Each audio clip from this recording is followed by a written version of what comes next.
Hi, this is Jim Fong with the Jim Fong Group at Urban Nest Realty. Welcome back, and today it's part 2 of how to get your offer accepted. All right, today we're going to be focusing more on finance and contract terms on how to get your offer accepted. All right, so first thing that I always suggest is offer a very large or larger earnest money deposit.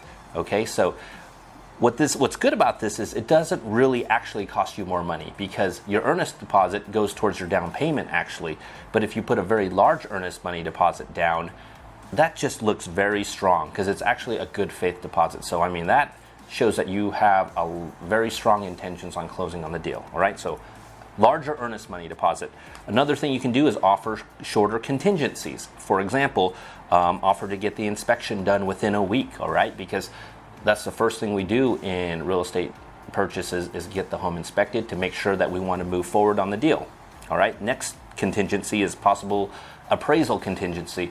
Well, if you're going to get a loan to buy a house, you'll need an appraisal. You need to make sure that the value of the home is at least what you offered for it, right? So knowing that early on during the escrow period is very the seller would like to see that done quickly as well too. And then finally, your loan contingency. Well, if you can't qualify for the loan, the whole deal's off, right? So why don't we make that contingency shorter as well too? Because you're letting the seller know, I'm serious about buying the house, I can really qualify. Let's move that. Let's shorten those dates as well too. All right.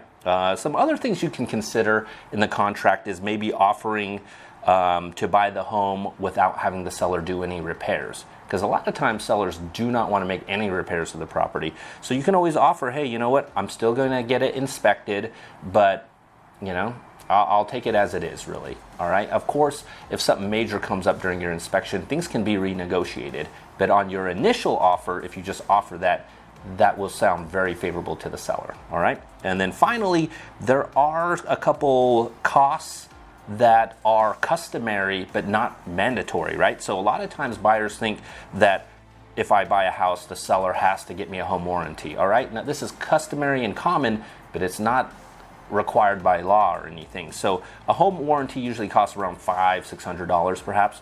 I mean, if you want to stand apart, you may be offered to buy your own home warranty, right? Same thing with HOA fees. If the property that you're buying has a HOA, there's a good chance that there's transfer fees involved. Offering to pay those things, definitely another benefit to the seller. And then, of course, county transfer taxes, another customary seller cost, but not mandatory. So, I mean, you know, if you're in a very competitive market, maybe consider paying some of these costs for the seller too. So, but yeah, these are just some tips on how to get your offer accepted. I'm Jim Fong with the Jim Fong Group at Urban Nest Realty. Thank you for watching.